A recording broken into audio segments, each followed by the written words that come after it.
What's going on everyone? In this video I will show you how to fix no signal issue in Galaxy A56.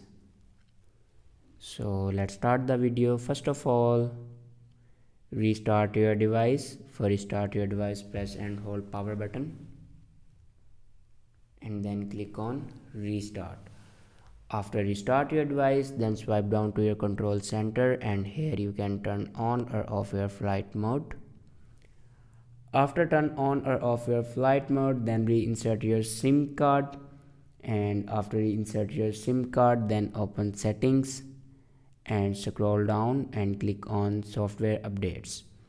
Now here you can check your latest version will be updated or not. If it doesn't update to latest version, then update it to latest version. After updating a latest version, then go back and open general management and click on reset. Now click on reset mobile network settings and then again click on reset settings. After reset the network settings, your problem will be fixed. I hope this video is helpful for you. Thanks for watching.